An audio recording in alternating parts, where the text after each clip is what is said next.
अस्सलामुअलैकुम, मैं हूं फैसल तारिड़। दोस्तों, आज की इस वीडियो में हम मुल्की सियासत पर बात करेंगे कि मुल्की सियासत में हो क्या रहा है, मुस्लिम लीग नवाज़ का मुस्तकबिल क्या है और इसके अलावा पाकिस्तान के मीडिया पर क्या चल रहा है। इंतहाई अफसोस के साथ हम भी मीडिया के मेंबर हैं, लेकिन पाकिस्तान के मीडिया पर जो कुछ चल रहा है वो इंतहाई शर्मनाक है। उसके मुतालिक सुनकर जिस तरह की इल्ज़ामात और जिस तरह की बेगैरती हो रही है उसको आप बिल्कुल भी जस्टिफाई नहीं कर सकते। तो सबसे पहले हम पाकिस्तानी मीडिया की बात करेंगे और उसके बाद मुस्लिम लीग नवाज़ की बात करेंगे और पाकिस्तानी सियासत की बात करेंगे। सलीम साफ़ी, जिन्हें उर्फ़ आम में सलीम लफाफी भी कहा जाता है, इस बात में कोई शक नहीं कि उनसे बड़ा कोई मीडिया पे दलाली करने वाला बंदा नहीं है। 2 नंबर लिफाफा लेने वाला और बिना सबूतों के पगड़ियाँ उछालने वाला कोई भी उन जैसा कोई सानी नहीं। सबसे बड़ा मसला जंग और जियो को ये भी है कि उनका जो बॉस है मीर शकील उर रहमान ये कहता था कि मैं डॉन हूँ, मैं बिजनेसमैन हूँ, मैं सहाफ़त का बिजनेस करता हूँ। अगर कोई मुझे रोक सकता है तो रोक ले, अगर मुझे कोई पकड़ सकता है तो पकड़ ले।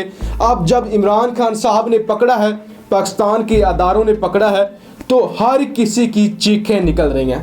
आज सलीम लफाफी ने जो इल्ज़ाम आयद किया है वफाकी हुकूमत पर, मैं हरगिज़ वफाकी हुकूमत की तहरीक इंसाफ की यहाँ पे बैठकर वकालत नहीं कर रहा कि मैं उनकी वकालत कर रहा हूँ, लेकिन पाकिस्तानी कौम के सामने सच लाना, पाकिस्तानी कौम को बताना कि सच क्या है, वो हमारा फ़र्ज़ है और वो हम अपना फ़र्ज़ हर हाल में पूरा करेंगे। आपके सामने एक एक चीज़ रखते रहेंगे।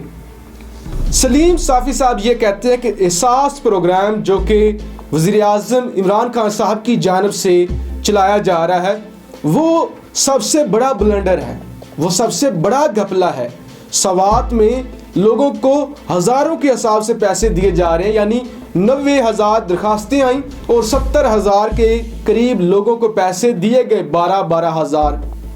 जबकि जो गिलगित बल्तिस्तान है, जो वज़ीरिस्तान है, वहाँ पे सिर्फ 18 लोगों को पैसे दिए गए। वज़ीरिस्तान के पूरे ज़िले में सिर्फ और सिर्फ 18 लोगों को पैसे दिए गए।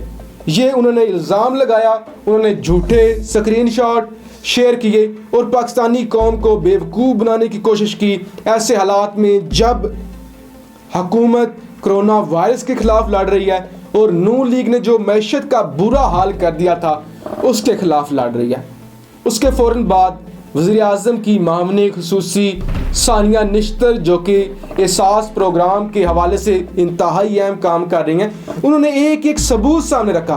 उन्होंने कहा, सलीम साफ़ी साहब, आप इसको सियासी ना बनाएं, ये एक अच्छा और अवामी मसला है, ये एक नेकी वाला प्लेटफॉर्म है, ये एक खिदमत वाला प्लेटफॉर्म है, इसको सियासी ना बनाएं और खुदारा झूठ ना बोलें।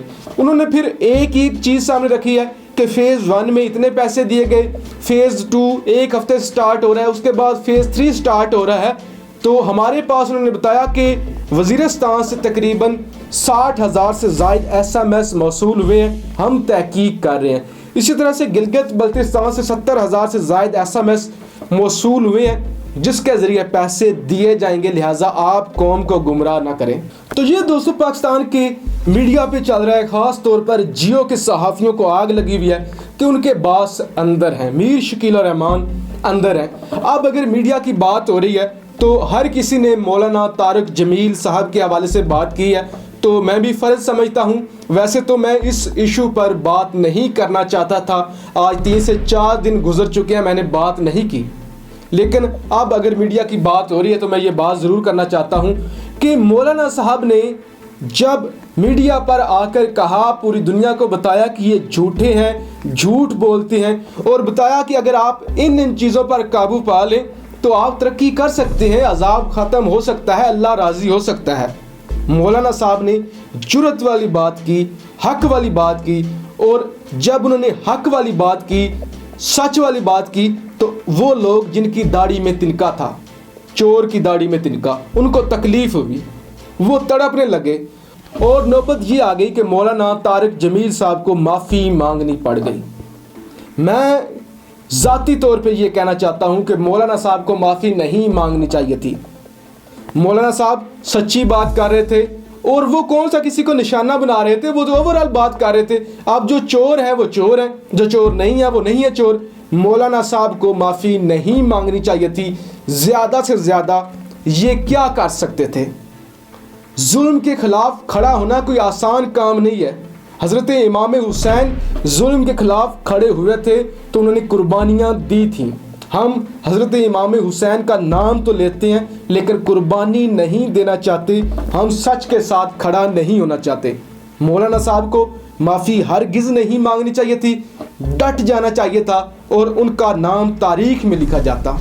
लेकिन अफसोस के साथ वो हामिद मीर जैसों के सामने वो हार मान गए, सरेंडर कर गए और उन्होंने कहा कि मैं माजरत खा हूँ। ऐसा हरगिज़ नहीं करना चाहिए था।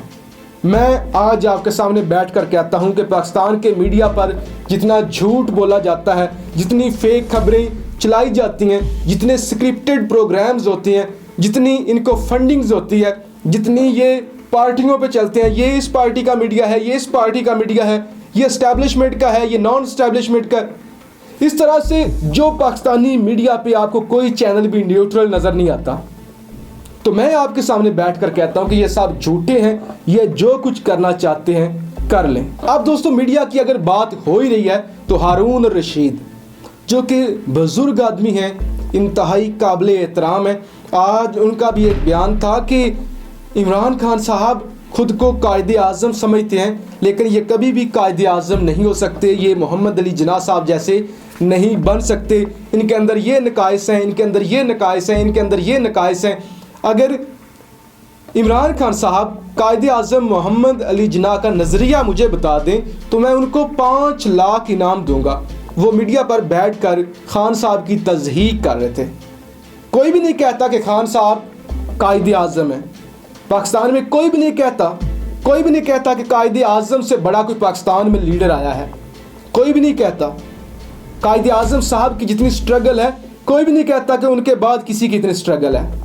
बेशक इमरान खान साहब ने 23 से 24 साल लगाए हैं और दिन रात मेहनत की है, कोई भी नहीं कहता। लेकिन ये सब ज़रूर कहते हैं कि कायदे आज़म मोहम्मद अली जिन्ना साहब के बाद अगर कोई ऑनेस्ट लीडर आया है, अगर कोई ईमानदार लीडर आया है, अगर कोई ऐसा लीडर आया है जो अपना सब कुछ पाकिस्तान पे निछावर कर चुका है और पाकिस्तान की खिदमत करना चाहता है तो वो इमरान खान है। ये सब ज़रूर कहते हैं। इसके अलावा नून लीग की बात करते हैं कि नून लीग के इंतहाई अहम रुकन है, MNA है मियाँ जावेद लतीफ़, उनको भी नैब ने तलब कर लिया है और नैब ने इंतहाई सख्ती से परवाना भेजा है। नैब ने कहा है कि शहबाज शरीफ की तरह नहीं होना चाहिए कि वो कहें मैं नहीं आ सकता, मेरे अंदर कुव्वत मुदाफ़ियत नहीं, मैंने खुद को क्वारंटाइन किया हुआ है, कोई बहाना नहीं चलेगा। जो मुकामी थाना है, मुकामी थाने की ये जिम्मेदारी है कि वो पीर के रोज़ मियाँ जावेद लतीफ़ की हाज़िरी यकीनी बनाएं। उनके जो असासे हैं वो आमदन से ज़्यादा हैं। लिहाजा पाकिस्तानियों आपको पता होना चाहिए कि कौन सच्चा है, कौन झूठा है, किसने इस मुल्क को लूटा है, किस पार्टी ने इस मुल्क का दिवालिया निकाल दिया है। उसके बाद पाकिस्तानियों को सोचना चाहिए कि अब हमारे पास ऑप्शन क्या है। मैं हरगिज़ नहीं कहता कि तहरीक इंसाफ में फरिश्ते बैठे हुए हैं, इंतहाई ज़्यादा करप्ट हैं, इंतहाई ज़्यादा करप्ट लोग बैठे हुए हैं, इंतहाई ज़्यादा लोग चालाक बैठे हुए हैं जो खान साहब को इस्तेमाल करना चाहते हैं। हर एक पार्टी में होते हैं, लेकिन आपके पास अल्टरनेटिव क्या है? आप पिछले 72 सालों से नवाज़ लीग को, पीपल्स पार्टी को और इन जैसों को आजमा रहे हैं। आपको क्या मिला? अब आप शहबाज शरीफ का हाल देख लें, कितनी अरबों की खरबों की करप्शन। आप कोरोना वायरस के फंड में 1 रुपया भी नहीं जमा करवाया। आप नवाज शरीफ को देख लें, बेटे बाहर लेकर बैठा हुआ है। आप जरदारी को देख लें। लिहाजा खुदारा इस मुश्किल की घड़ी में अफवाहों से बचें, इस झूठे मीडिया का बाइकआउट करें और दुआ करें कि पाकिस्तान आगे बढ़े, पाकिस्तान में तरक्की हो। पाकिस्तान जिंदाबाद।